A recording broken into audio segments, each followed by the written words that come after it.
Hello friends. सो हम continue करेंगे हमारा जो चैप्टर था neural control and coordination. I hope सब लोग बढ़िया होंगे और सेफ होंगे। सो हमने जो है इस न्यूरल कंट्रोल और कोऑर्डिनेशन में देख लिए थे सेंसरी ऑर्गन्स वगैरह। सो उसी सेंसरी ऑर्गन में हमारा लास्ट जो बच गया था ईयर, वो देख लेते कि वो किस तरह से जो है साउंड जो है किस तरह से प्रोसेस होती है और किस तरह से ईयर जो है वो काम करता है हमारा। सो जो कान है, हमारा जो कर्ण है, ये दो तरह की जो है सेंसरी फंक्शंस कर सकता है, दो तरह की संवेदी क्रिया कर सकता है। एक तो सुनना और दूसरा है हमारा जो बैलेंस है बॉडी का, वो बना के रखना, शरीर का संतुलन बनाना। तो अब इसको जो है एनाटॉमिकली तीन भागों में हम बांट सकते हैं। एक तो बाहर वाला कान, मध्य कर्ण और अंतःकर्ण, यानी आउटर ईयर, मिडल ईयर और inner ear. So outer ear में जो है दो पार्ट होते हैं, एक पिन्ना होता है या फिर ऑरिकुला जो बाहर बाहर की ओर हमें दिखाई देता है, और अंदर एक और जो है इस एक्सटर्नल ईयर का पार्ट है, वो होता है एक्सटर्नल ऑडिटरी मेटस, यानी बाह्य जो है श्रवण नलिका या बाह्य श्रवण गुहा से ये मिलके बना होता है जो एक्सटर्नल ईयर है। सो अब जो पिन्ना है हमारी, वो क्या करती है कि ये कलेक्ट करती है जो एयर में वाइब्रेशंस प्रेजेंट है, तो जो तरंगे हैं उनको ये एकत्र करती है, और जो साउंड प्रोड्यूस हो रही है उसकी जो वाइब्रेशंस है वो एयर में ही रहेंगी, तो उसको ये कलेक्ट करेगी ईयर पिन्ना जो है हमारी। और जो एक्सटर्नल ऑडिटरी मीटर्स है, ये इसको अंदर की ओर लीड करेगी, एंड जो टिम्पैनिक मेम्ब्रेन है वहाँ तक। सो ये जो जो बाह्य श्रवण गुहा, ये कर्ण पटल झिल्ली तक जो है भीतर की ओर जाती है। सो अब पिन्ना और मीटस के बीच में जो है कुछ महीन बाल होते हैं, कुछ जो है थिन फाइन हेयर होते हैं, और वैक्स सिक्रेटिंग ग्लैंड्स होते हैं, मोम स्रावित करने वाली ग्रंथियाँ होती हैं। सो जो टिम्पैनिक मेम्ब्रेन है, जो कि कान का पर्दा जिसे हम कहते हैं, ये जो है बना होता है कनेक्टिव टिश्यू का, जो कि कवर्ड रहता है with skin outside and mucus membrane inside, यानी कि बाहर की ओर जो है यह त्वचा से घिरा हुआ रहता है, और अंदर जो है यहाँ पे श्लेष्मा झिल्ली से आवृत्तित होता है। अब क्या है कि जो मिडल ईयर है, अब ये हमने देख लिया एक्सटर्नल ईयर। जो मिडल ईयर है उसमें तीन ओसाइकल्स होते हैं, यानी तीन जो है बोन्स अस्थियों से बना होता है, मेलियस, इंकस और स्टेपीज, और ये एक दूसरे से जो है चेन लाइक फैशन में जो है श्रृंखला के रूप में जुड़ी रहती हैं। सो जो मेलियस है वो कर्णपटक झिल्ली से जुड़ी होती है, यानी जो टिम्पैनिक मेम्ब्रेन है वहाँ से जुड़ी रहेगी, और स्टेपीज जो है वो कॉकलिया की ओवल विंडो से जुड़ी रहती है, अंडाकार कॉकलिया की अंडाकार खिड़की से जुड़ी रहती है। सो कर्ण अस्थियाँ जो है वो ध्वनि तरंगों को अंतःकर्ण तक पहुँचाने की जो क्षमता है उसको ये बढ़ाती है, जो एफिशिएंसी है साउंड वेव की ट्रांसमिशन की इनर ईयर में, उसको बढ़ाती है, और ये ऑसिकल्स जो है हमारी। अब इसके अंदर एक और होता है मध्य कर्ण को जो है यूस्टिकियन नलिका जो है ये होती है, ये मिडल ईयर कैविटी को जो है फेरिंग्स के साथ जोड़ती है, जो हमारे गला है और जो फेरिंग्स है उसके साथ जोड़ती है ये। सो इसलिए जब हम कान में कभी दवाई डालते हैं तो वो हमारे गले में आ जाती है खराश जैसी, तो ये इसीलिए क्योंकि फेरिंग से जुड़ा हुआ है हमारा ईयर। सो यूस्टिकियन नलिका कर्ण पटल को दोनों और जो है दाब को समान रखती है, यानी जो प्रेशर है उसको ये आइदर साइड्स में ईयर ड्रम के इक्वलाइज करती है यूस्टिशियन ट्यूब जो है। सो अब जो है इनर ईयर है उसमें फ्लूइड फिल्ड मेम्ब्रेन होती है, वो फ्लूइड से फिल होता है, जैसे हम लेब्रियंथ कहते हैं। एक मिनट डायग्राम देख लेते हैं हम इन ईयर का। सो ये है हमारी ईयर पिन्ना यानी बाह्य कर्ण, और ये जो है बाह्य श्रवण नलिका, और ये दोनों मिलके जो हमारा एक्सटर्नल ईयर है, बाह्य जो कान है बाहर वाला, ये बनाएंगे। फिर इसके अंदर देखो ये है तीन बोन्स है मिडल ईयर में, मेलियस, इंकस और स्टेपीज, और ये तीनों एक दूसरे से चेन जैसे उसमें जुड़ी हुई हैं। और ये हमारा जो है कान का पर्दा है, यानी कर्णपट झिल्ली है ये, और ये है कॉकलिया तंत्र, ये है कॉकलिया, और ये जो है हमारी टेम्पोरल अस्थि। सो इस तरह से जो हमारे ईयर का स्ट्रक्चर होता है, जो डायग्राम है वो इस तरह से होता है इंटरनल। सो अब ये जो अंदर वाला कान है हमारा, जो इनर ईयर है, ये द्रव्य से भरा होता है अंतःकर्ण, जिसे हम लेब्रियंथ कहते हैं, और ये जो है अस्थिल और झिल्ली नुमा लेब्रियंथ में से बना होता है, यानी इसको हम दो भागों में बांट सकते हैं, एक तो बोनी और एक मेम्ब्रेनस लेब्रियंथ। तो जो बोनी यानी अस्थि वाला जो लेब्रियंथ है उसमें क्या होता है, वाहिकाओं की एक श्रृंखला होती है, एक सीरीज़ होती है चैनल्स की, और इन चैनल्स के अंदर जो है वो मेम्ब्रेनस लेब्रिंथ होती है। इन्हीं वाहिकाओं के अंदर जो है झिल्ली नुमा लेब्रिंथ होती है, जो कि सराउंडेड होती है एक फ्लूइड से जिसे हम पेरीलिम्फ कहते हैं, जो कि परिलेसिका द्रव से घिरा होता है, और जो कि झिल्ली नुमा लेब्रिंथ है वो एंडोलिम्फ नामक द्रव से भरा होता है। यानी घिरा किससे होता है, पेरीलिम्फ से, और इसके अंदर जो है वो रहेगा एंडोलिम्फ, जो मेम्ब्रेनस लेब्रिंथ है उसमें। अब जो कॉइल पोर्शन है लेब्रिंथ का, उसे हम कॉक्लिया कहते हैं। हमने देखा था ये इस तरह से कॉइल जो स्ट्रक्चर था ईयर में, उसे हम कॉक्लिया कहते हैं। और कॉक्लिया जो है वो 2 झिल्लियों द्वारा 3 कक्षों में विभक्त इसे किया जा सकता है। इसकी दो झिल्लियाँ हैं, वो होती है बेसिलर झिल्ली और राइजनर्स झिल्ली, यानी इसको हम कॉक्लिया को, इसमें 2 मेम्ब्रेन्स होती है, रिजनर्स एंड बेसिलर, और ये इसको 3 भागों में बांटेगी। जो ऊपर वाला है, ऊपर वाला स्केला वेस्टिबुला होता है, बीच वाला जो कक्ष है उसे हम स्केला मीडिया कहते हैं, और नीचे वाला जो कक्ष है उसे हम स्केला टिम्पैनी कहते हैं। अब स्केला वेस्टिबुली और स्केला टिम्पैनी जो है वो परिलेसिका द्रव से, और स्केला मीडिया में जो है अंतरलेसिका द्रव भरा होता है। तो ये याद रखना है कि कौन सा जो लिम्फ है वो कहाँ पर है।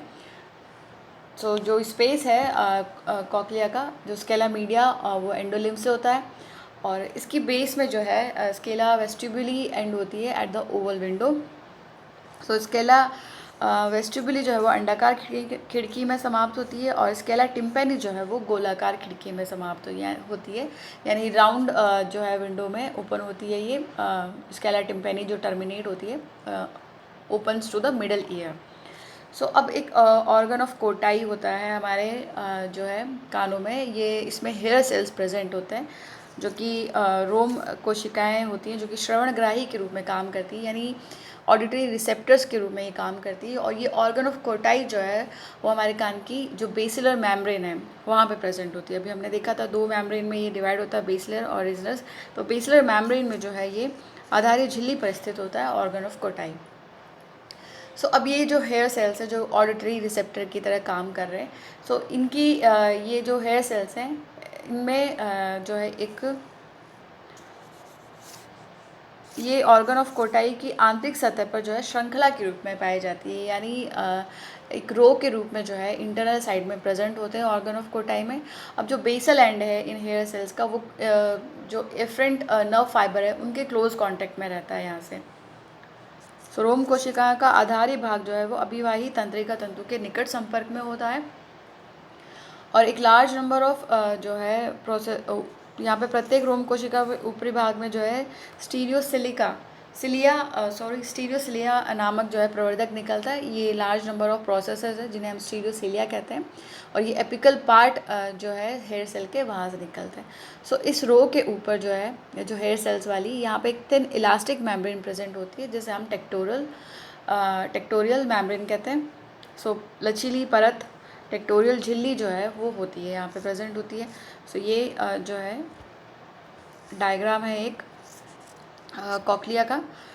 सो ये ऑर्गन ऑफ कोटाई जो बेसिलर मेम्ब्रेन पे प्रेजेंट है, यहाँ पे ये ऑर्गन ऑफ कोटाई है, ये स्केला टिम्पैनी है और स्केला वेस्टिबुली, और ये जो है राइजनर्स झिल्ली है, और मीडिया स्केला मीडिया, एंड ये है टेक्टोरल जो टेक्टोरियल झिल्ली है, जो थिन लेयर इलास्टिक मेम्ब्रेन है ये।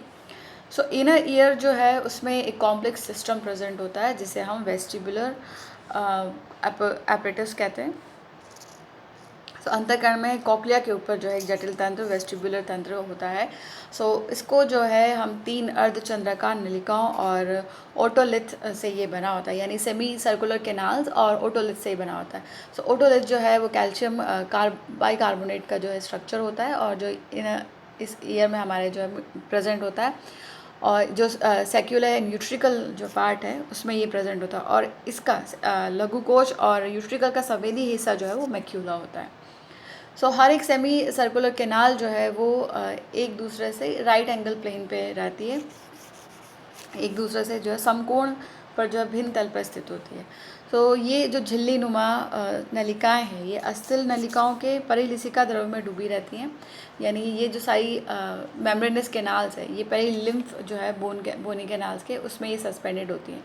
सो जो बेस है कैनाल्स का वो स्वोलन हो जाता है और उसे हम क्या कहते हैं, क्रिस्टा एम्पुलरिस कहते हैं इसे हम, उसे हम एम्प्यूला कहते हैं। इस भाग को, जो फुला हुआ भाग है, उसे हम एम्प्यूला कहते हैं। और एक उभार निकलता है यहाँ से, जो रिज होती है, एक प्रोजेक्टिंग रिज होती है, जिसे हम क्रिस्टा एम्पुलरिस कहते हैं। और इसके ऊपर भी जो है हेयर सेल्स प्रेजेंट होते हैं और जो रोम कोशिकाएं हैं वो प्रेजेंट होती है। सो लघु कोश और यूट्रिकल में जो उभारनुमा संरचना है उसे हम मैक्यूला कहते हैं। सो ये मैक्यूला जो है इसकी क्या थी, इसकी सेंसरी पार्ट है ये। सो क्रिस्टा और मैक्यूला वेस्टिबुलर तंत्र में जो है विशिष्ट ग्राही होते हैं। ये स्पेशल जो है रिसेप्टर्स होते हैं यहाँ के वेस्टिबुलर अपरेटस के, और ये रिस्पॉन्सिबल होते हैं जो बॉडी का बैलेंस है हमारी और जो पॉस्चर है हमारा, उसको मेंटेन करने के लिए। अब श्रवण की क्रिया जो है वो कैसे होती है, हमने देख लिया कान जो हमारा किस तरह से होता है।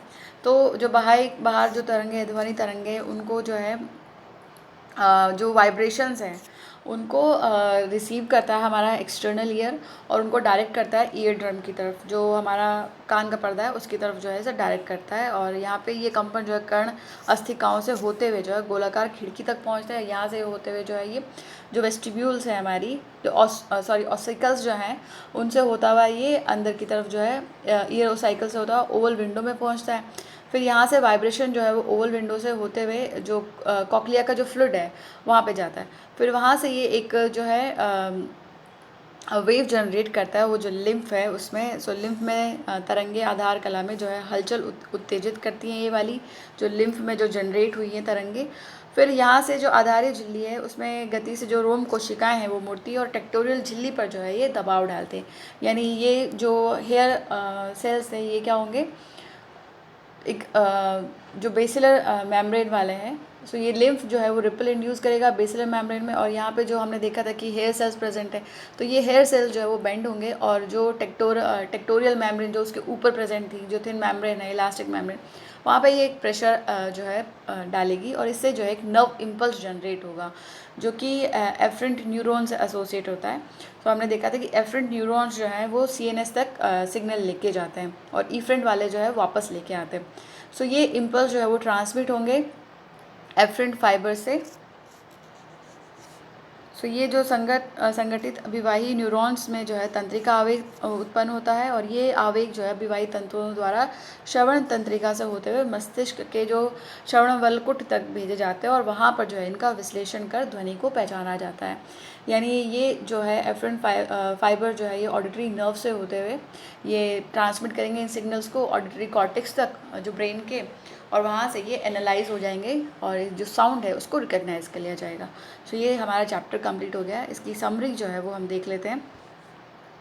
सो हमने देखा था कि जो न्यूरल सिस्टम है वो एंडोक्राइन सिस्टम के साथ मिलकर जो मेटाबॉलिक और होम्योस्टैटिक एक्टिविटीज़ है हमारी ऑर्गन्स की, वो मेंटेन करता है।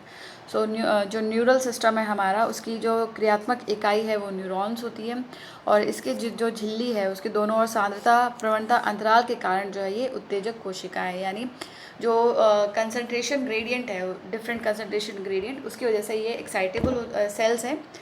सो यहाँ पे जो आयंस है, यहाँ एक तो इलेक्ट्रिक पोटेंशियल जनरेट होता है जो रेस्टिंग न्यूरल मेम्ब्रेन है उसके आर पार, जिसे हम विद्युत विभवांतर विराम कला विभव जो है कहा जाता है, इसको विराम कला विभव। सो ये जो है तंत्रिकाक्ष झिल्ली पर विद्युत विभावांतर प्रेरित उद्दीपन द्वारा संचारित होते हैं यहाँ पर। सो ये नर्व इम्पल्स जो है ये कंडक्ट होती हैं पूरी एक्सॉन मेम्ब्रेन में in the form of wave of polarisation and repolarisation, यानी जो पोलराइजेशन है वो चेंज कर देगी। हमने देखा था कि जो मेम्ब्रेन है उसमें क्या होता है कि बाहर की तरफ पॉजिटिव चार्ज रहता है और अंदर की तरफ नेगेटिव चार्ज रहता है।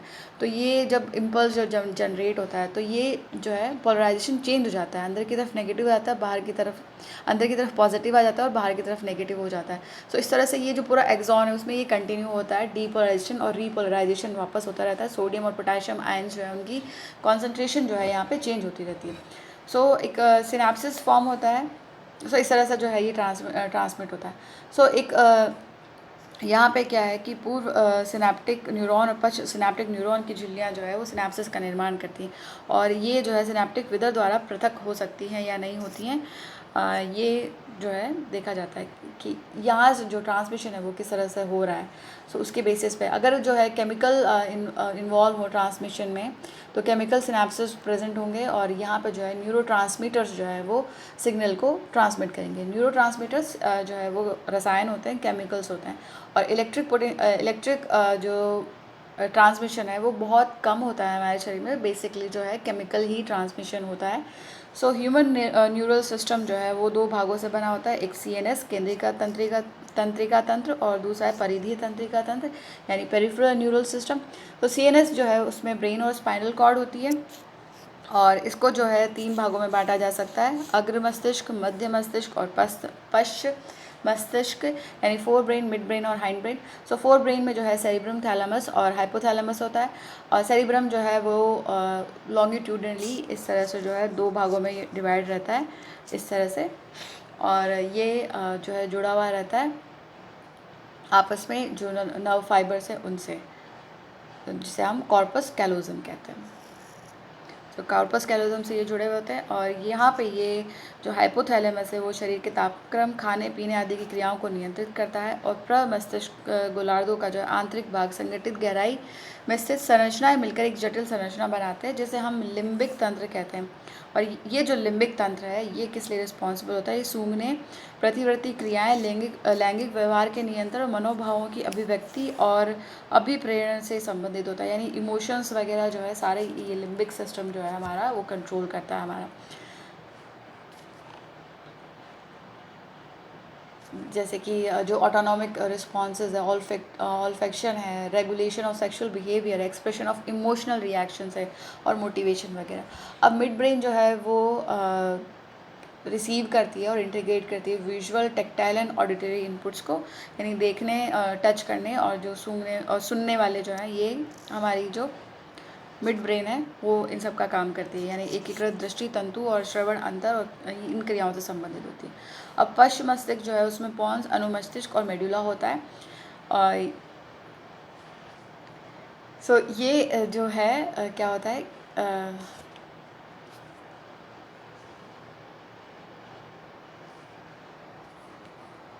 सो जो सेरिब्रम है हमारा, सेरिबेलम है, वो क्या करता है कि जो हमने ईयर से जो ऑडिटरी उन जो ऑडिशन मतलब सुनने वाले जो है काम करता है, ये सारे जो है अनुमस्तिष्क कर्ण की जो अर्धचंद्राकार नलिका है तथा श्रवण तंत्र से प्राप्त होने वाली सूचनाओं को एकीकृत करता है, इनको इंटीग्रेट करता है ये।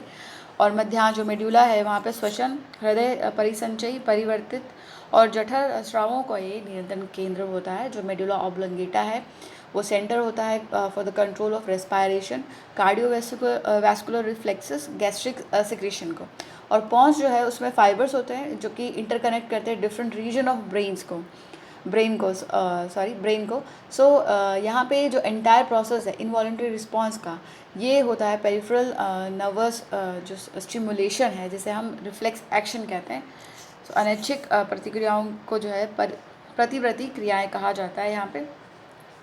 सो अब जो इन्वायरमेंट से रिलेटेड जो चेंजेस हैं उनका जो सेंस है वो रिसीव होता है CNS को थ्रू द सेंसरी ऑर्गन्स। तो सेंसरी ऑर्गन्स में जो है हमने देखा था हमारा नाक, हमारा जो नोज़ था, ईयर था, और हमारी आईज़ है। सो ये जो है मेन सेंसरी ऑर्गन्स है।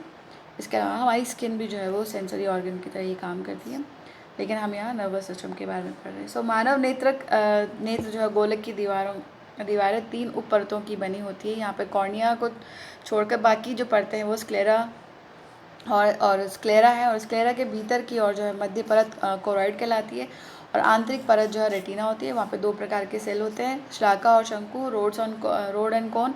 और जो कोशिकाओं में प्रकाश संवेदी प्रोटीन है उसे हम प्रोटीन प्रकाश वर्णक जो है यहाँ पे पाए जाते हैं। सो ये हमने देखा था कि जो कॉर्निया है उसके थ्रू एंटर करती है लाइट, और लेंस के थ्रू होते हुए ये इमेज जो है वो रेटिना पे बनाती है। और जो डे लाइट है उसके लिए और जो कलर विजन है उसके लिए कोन्स रिस्पॉन्सिबल होते हैं, और जो रात वाली जो ट्विलाइट वाली विजन है हमारी उसके लिए रॉड्स रिस्पॉन्सिबल होते हैं। और एक ब्लाइंड स्पॉट होता है जहाँ पे कोई विजन नहीं बनता है, जहाँ से ऑप्टिक नर्व जो है बाहर जाती है और जो ब्लड वेसल है वो अंदर आती है। सो ईयर जो है उसको हम बांट सकते हैं तीन, उसको आउटर ईयर, मिडल ईयर और इनर ईयर 3 भागों में बांट सकते हैं। ये अभी अभी हम पढ़ा था। तो ये जो है हमारा नर्वस सिस्टम जो है वो पूरा कंप्लीट हो गया है। और नेक्स्ट वीडियो में हम नया चैप्टर पढ़ेंगे। तब तक अच्छे से पढ़ाई कीजिए, अपना ख्याल रखिए। All the best, thank you.